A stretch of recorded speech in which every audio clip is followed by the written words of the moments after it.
sentimentos, fazendo de nós um só. People around the world sing the same song, solidarity in the world. Línguas diferentes, mesmos sentimentos, fazendo de nós um só. People around the world sing the same song, solidarity in the world.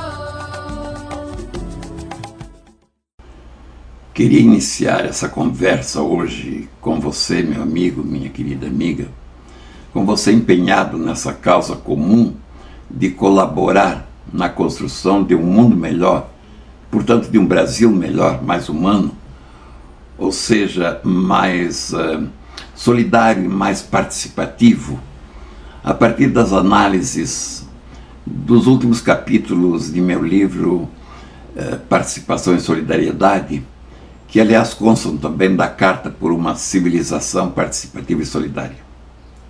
No entanto, a sequência de crises por que está passando o Brasil me obriga a voltar-me mais uma vez para a questão da reforma política, posta como uma das medidas prioritárias para superar este processo desagregador por que estamos sendo conduzidos.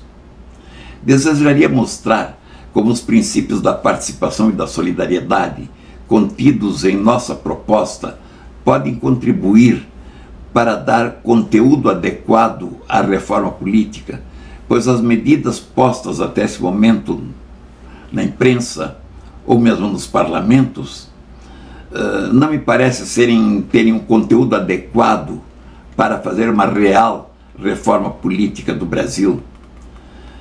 Elas mudariam apenas questões superficiais, essas propostas, incapazes de eliminar as verdadeiras causas das distorções que tomaram conta de nossa vida pública. Causas que estão muito além do que seria uma reforma partidária ou eleitoral, como voto distrital, voto proporcional, coligações partidárias, listas simples ou múltiplas, enfim, urna eleitoral ou cédulas, partidos nacionais e outras reformas deste tipo que poderiam ser caracterizadas exclusivamente como reformas eleitorais ou partidárias.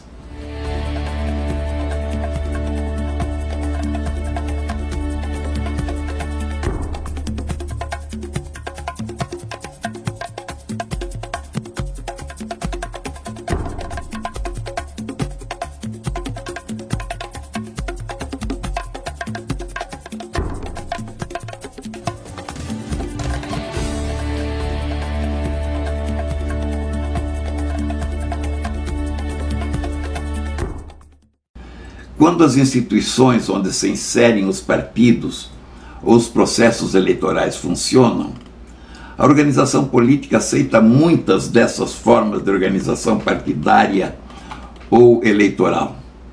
Há países que funcionam e funcionam muito bem em qualquer uma dessas modalidades. Reduzida, porém, a reforma política à mera reforma partidária ou eleitoral, enquanto permanece viciada a organização e o funcionamento das instituições, esse tipo de reforma acabaria por nada contribuir para a recuperação das sucessivas crises por onde o país está sendo levado. O agravamento da crise ou das crises, além de levar a sociedade brasileira, você, o povo, a mais uma frustração, levará também o Brasil de crise em crise a frustrar. Isto aqui me referia dos objetivos, da responsabilidade do Brasil em relação ao futuro e em relação à própria humanidade, que seria inevitável caso, como disse, considerarmos a dimensão do Brasil, o caráter de sua população, dos seus valores, e um fracasso nesta vocação natural, além de ser frustrante para a nossa geração, seria muito pior para as gerações futuras. E eu não queria que a reforma política trouxesse mais uma frustração para o povo brasileiro. Como já afirmei em documentos anteriores sobre reforma política, nossa proposta em favor de uma civilização participativa e solidária não é apenas uma formulação teórica, mas ela ganha sentido na medida em que pode inspirar ou se transformar em leis e em medidas transformadoras da atual organização social ou ordem civilizatória. Para isto, uma reforma política deve abranger muito mais do que uma reforma partidária ou eleitoral. Deve abranger a organização do Estado e da sociedade em seus vários aspectos, mas especialmente ou necessariamente em seus aspectos jurídicos. Línguas diferentes, mesmos sentimentos, fazendo de nós um só. People around the world sing the same song, solidarity in the world. Línguas diferentes, mesmos sentimentos, fazendo de nós um só. People around the world sing the same song, solidarity in the world. A urgência da questão e a forma como a sociedade brasileira mais uma vez está sendo induzida a um equívoco incluem, segundo o que se lê nas redes sociais e na imprensa, instituições veneráveis, sem dúvida alguma, como algumas universidades, os seus professores ou, enfim, estudantes, a CNBB, a OAB de tantas lutas, que ao defender propostas como o financiamento público de campanhas eleitorais, não percebem ou colaboram para que a reforma política seja transformada naquilo que eu disse, uma simples reforma partidária ou uma simples reforma eleitoral, que eu, como dizia, mais uma vez o povo está sendo enganado, iludido, e a ilusão estará trazendo mais uma frustração para a sociedade brasileira. Isso não devia acontecer. Quando o povo seja iludido e frustrado, que o povo seja frustrado não é novidade. Isso tem acontecido ao longo da história do Brasil e, sobretudo, na história recente do Brasil. Quero lembrar algumas das frustrações acontecidas, atendo-me apenas à história recente, para mostrar como o povo tem sido iludido e suas esperanças têm sido frustradas. Isso não poderia acontecer mais uma vez.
Impressiona-me que haja quem acredite, e até proponha de boa fé ou não, eu não sei, que se elimine a contribuição das empresas, aquela feita à luz do dia e registrada nos tribunais. Esses não acreditam ou fazem por não saber que a contribuição suja é e continuará sendo a dos caixas 2, por baixo dos panos. A contribuição suja, dada por baixo dos panos, é que se origina do desvio do dinheiro público, por intermédio de empresas e de tantos outros canais que podem ser até pessoas físicas, abastecidos com as próprias pagas a políticos e a partidos políticos, ou financiada com recursos próprios, pode ser também dada igualmente por baixo dos panos, em troca de compromissos futuros comprados, de muita espécie de compromissos, financiamento este que será cobrado depois, em favores e em benesses que fazem a corrupção. É esse financiamento espúrio que corrompe o processo político e o mínimo de consciência política ou de consciência ética sabe que esse tipo de financiamento já é proibido, e por isso, por ser proibido, que essa contribuição suja é feita por baixo do pano através do Caixa 2. Uma proibição a mais não vai impedir que os espertos de consciência curta ou de consciência nenhuma continuem mantendo no processo político essa forma prostituída de corrupção. A causa da corrupção está além, está na concentração do poder e do dinheiro nas estruturas e nos comportamentos do Estado e em setores da sociedade. É esta concentração que é necessário proibir, pois nela está a origem da corrupção do processo político e como consequência do processo eleitoral e da organização partidária. E ela só servirá para abrir as portas para que o dinheiro público se conurbe ao financiamento sujo do Caixa 2, alimentado por baixo do pano. Proibir o que já é proibido não leva a coisa nenhuma, enquanto proibir o funcionamento, o financiamento aberto, transparente, registrado nos tribunais, de modo que a sociedade saiba o que está acontecendo, a origem de seus recursos e seu emprego, quem financia quem. Esta seria uma forma de inserir realmente a sociedade no processo político. A reforma política, portanto, tem que ir um passo além da reforma partidária e eleitoral, que também é necessária, ou do financiamento público de campanhas, que, como vimos, sem uma reforma institucional, seguramente só vai ampliar o espaço da corrupção e frustrar a sociedade.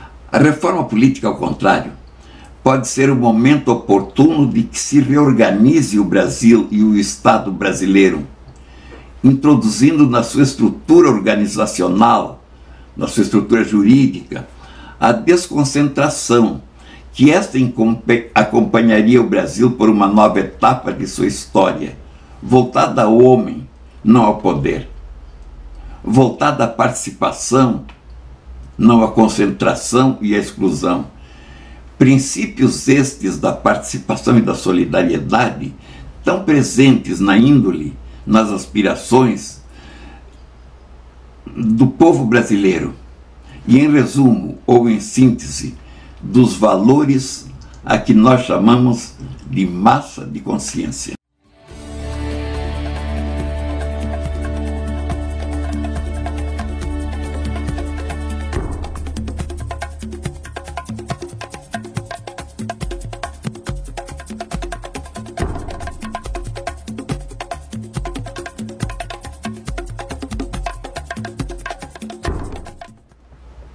Nenhuma reforma política trará resultado enquanto todo o poder continuar nas mãos do governo federal. Transformados os estados e municípios em verdadeiras satrapias e os cidadãos em súditos submissos ao poder central, de quem tudo depende, tornada a federação simples letra vazia e a liberdade ou pluralismo da organização social, isto é, a democracia, se transforma em simples palavrório de produzir aplausos de palanque. Nenhuma reforma política trará resultados enquanto no governo federal tudo continuar, por sua vez, concentrado no poder executivo, a quem é atribuído todo o poder e todo o dinheiro, prerrogativas de que se vale para negociar apoios, corrompendo partidos e parlamentares nos parlamentos e cidadãos nas campanhas eleitorais. Estamos cansados de ver e revoltados de ver no que está acontecendo no Brasil. Nenhuma reforma política terá êxito também enquanto permanecer no Executivo o poder de indicar e nomear no Supremo Federal, cabeça da organização judiciária do país e de sua organização jurídica. No entanto, temo que a ausência de organizações respeitáveis, como as citadas, as universidades, a CNBB ou a própria OAB, ficarem alheios a esse debate em profundidade, mais substantivo, e permanecerem como os políticos e suas propostas superficiais, confundindo reforma partidária e eleitoral com reforma política. E ainda nesse nível, assumir deles, dos políticos, pautas de valor e resultados discutíveis, como o referido financiamento público das campanhas. Isto só traria à sociedade brasileira uma nova frustração, como tem acontecido no passado. Veja, meus caros amigos, minha querida amiga e todos os que acessam a nossa rede, os vídeos anteriores que fiz sobre essa mesma importante questão, especialmente 3 deles que eu sugiro: o Brasil Imperial, a reforma política e, de novo, o retorna à reforma política. Eles estão em nossa página no Facebook, Civilização Participativa e Solidária. Estão também em nosso site. Meu amigo, comente, entre nesse debate maior, divulgue, compartilhe. Obrigado, meus amigos, por sua participação. Obrigado em nome do Brasil, por colaborar por um Brasil melhor, por uma civilização mais participativa e mais solidária.